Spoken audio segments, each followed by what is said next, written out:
Hi guys! Ayan, buti na lang tumigil na yung snow. Kanina medyo malakas ang snow. So since hindi naman ganun kalamig, so nag-meltdown siya agad. Ayan. And supposedly, first day of spring daw kahapon. So uulan siya. Mamaya. O ayan ang snow. Kanina medyo malakas, pero dahil nga hindi ganun kalamig, tunaw din siya agad.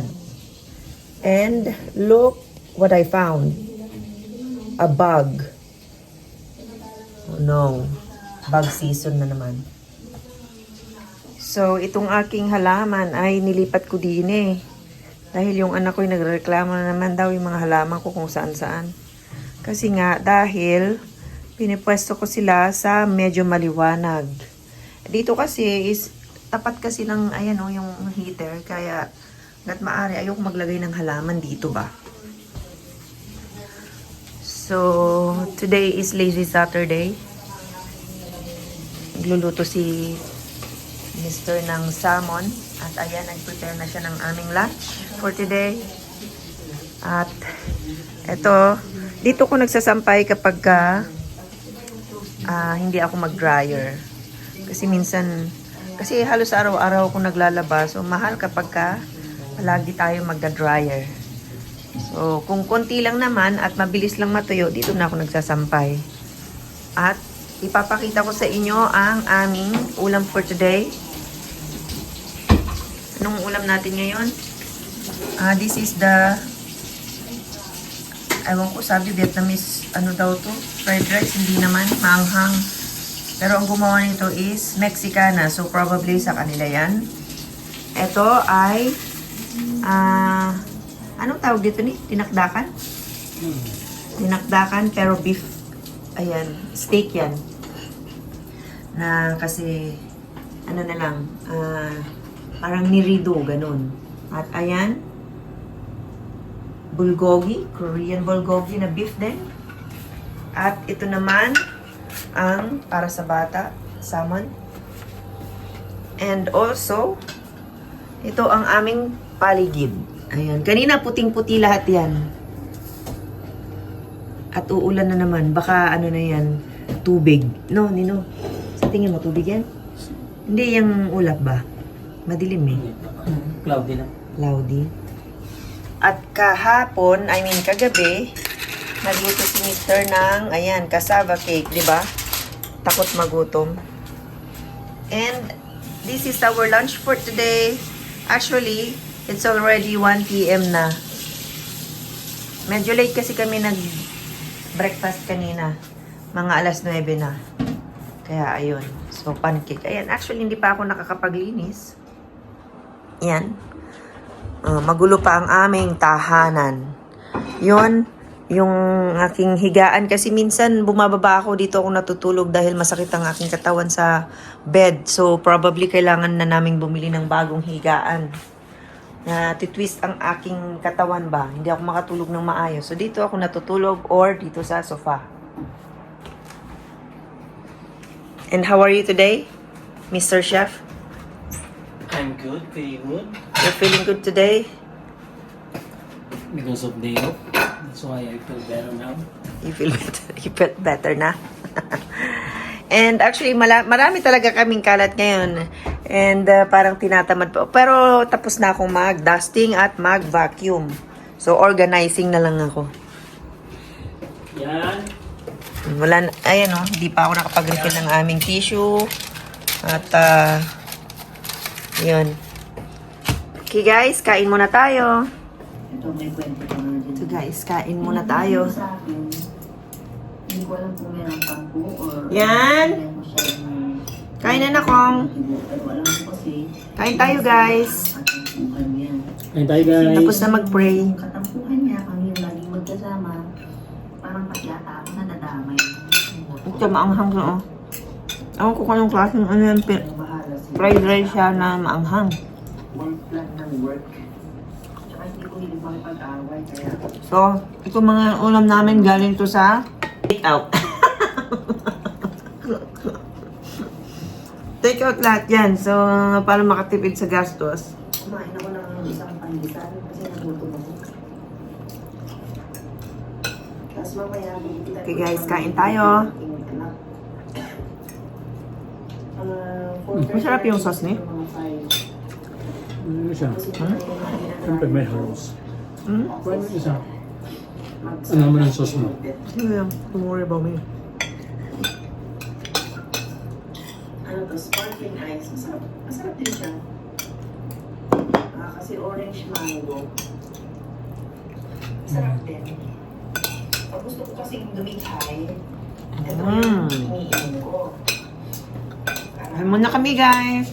Ayaw ko lang yung sparkling.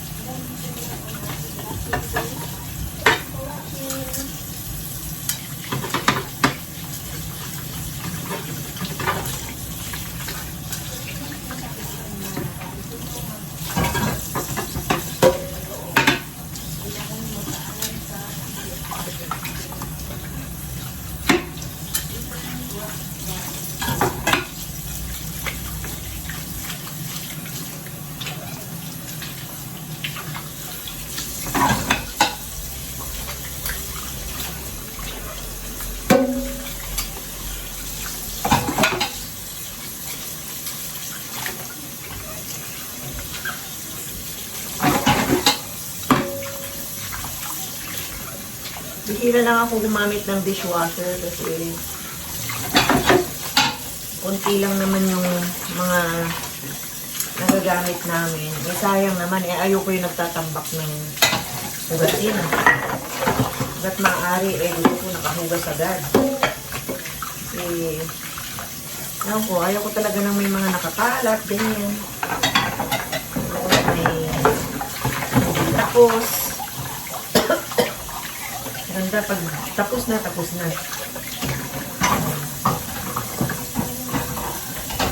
Kaya normally, ginagamit ko lang ang dishwasher namin kapag mga weekends, ganyan. Kasi, yung time na nasa bahay lang kami.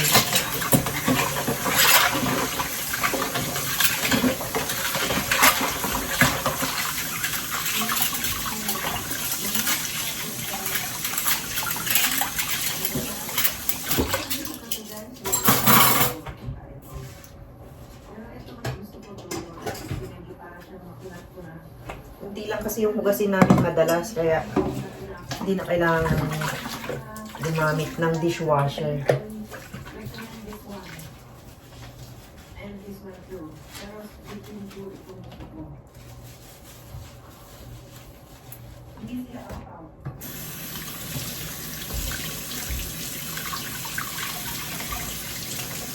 Yung araw, kasulpot-sulpot. Pero mabuti na lang natunaw yung snow.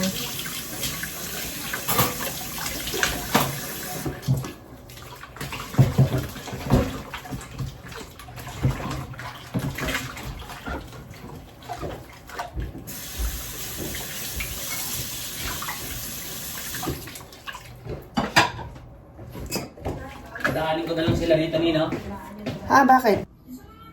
So, ayan na guys. May araw na. Parang walang nangyari, oh. Nandiyan sa harap namin. Kala mo walang nangyari, eh. So, kanina, naggupit na rin kami ng buhok ng aking asawa. Pakita ko sa inyo. Pakita ko yung gupit niya. Ayan, oh. Hello guys. Diba? Bagong gupit. Bagong gupit. Ang lolo mo. Nakasave na naman ng magkano? Magkano bang gupit dito? 30? 30? Plastic pa. So, anong niluluto mo ngayon? Magluluto lang ako ng kamatis na may itlog. Yan ang aming ulam for tonight's video.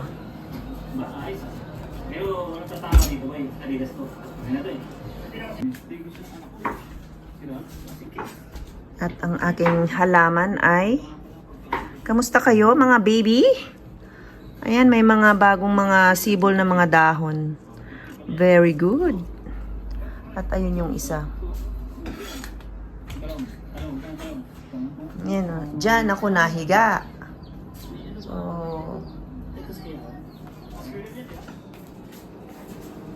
at magtsatsaa tayo ngayon. With the... Ay, kumain ka na rin? Ha? Pasimple yan ah. Saglit lang ako sa taas ah. Hindi, mahangin. Mahangin. Hinangin bigla. Hinangin sa labas. Hinangin papunta sa tiyan. Isa. Very good. At nagbenta siya kanina ng mga bote. No, konti lang ang aming kinita sa bote, guys. $6 lang. Ano bang mahal dito? Halos pare-parehas. Aluminum can. Ah. Halos pare-pareho lang din. Ayan. Pero at least, meron kang makukuha naman na may ma-refund ka dun sa binili mong mga... May deposit. Ayan, magkape tayo guys habang naghihiwa ng kamatis.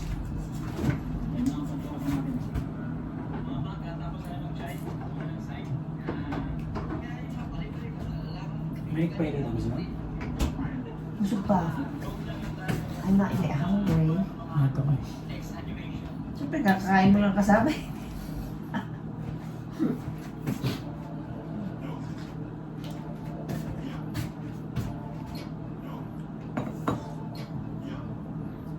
Ano to yung green tea? Parang matabang.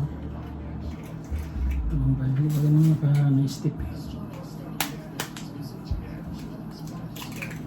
Lagay ako ng mga salon pass sa katawan ko ngayon. Oh. Kasi masakit ang aking mga kalamnad. Pag day off talaga, doon lumalabas yung sakit. Eh, kailangan, siyempre. Pero pagka di ba mapasok ka na may work ka, Siyempre, naka-mindset ka na napapasok ka, kaya kailangan walang masakit. Di ba? so pag di ka pumasok, mas masakit. Oo. Mas masakit yung bills. Mas masakit kung ang pambayad ng bills. Kaya kailangan naka-mindset na wala kang sakit.